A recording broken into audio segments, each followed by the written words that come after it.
Channel 2 investigates the sexual assault scandal at Baylor University. Claims by female students that Baylor University ignored crimes against them in order to protect football players.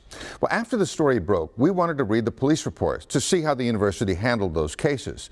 But Baylor has so far refused to hand them over, despite a new state law passed to end secrecy at private university police departments. Tonight, investigator Robert Arnold explains how the law he helped to become enacted is now being put to the test. Before the sex assault scandal at Baylor University came to light, Channel 2 Investigates was digging into the scope of the problem.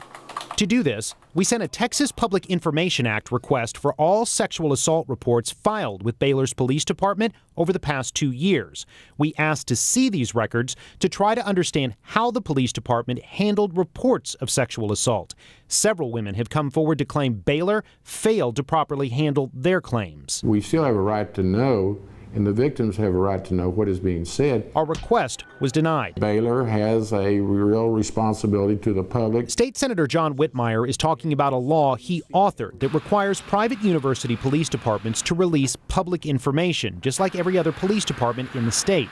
That law was the result of a Channel 2 investigation into how the Rice University Police Department handled the arrest of a bike thief. Before the law was passed, private university police departments did not have to share information with the public about how crime reports are handled or how these agencies operate. It was a well-written piece of legislation with good purpose, and now they're circumventing it. One of the main arguments Baylor used in denying our request was that many of the sexual assault reports we asked to see were also part of student conduct proceedings. Therefore, federal privacy laws prevented the university from releasing the records. The university has asked the Texas Attorney General's office to make a decision on whether these records can be released. These are not student records, these are the police department's reports. Whitmire says he plans to take another look at his law to see if something can be done to prevent this type of legal back and forth in the future. I'm going back to the drawing board because it certainly circumvents the intent of the statute. A report from an outside law firm was sharply critical of how Baylor's administration handled reports of assault and sexual assault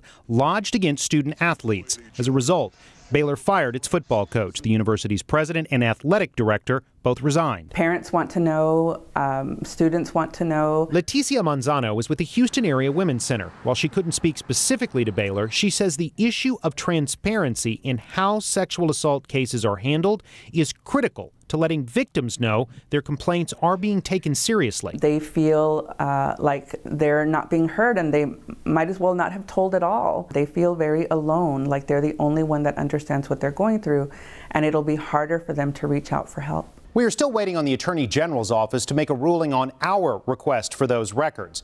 If you would like to read more about the law regarding private university police departments, you'll find it under the Investigate section of click2houston.com. Robert Arnold, KPRC, Channel 2 News.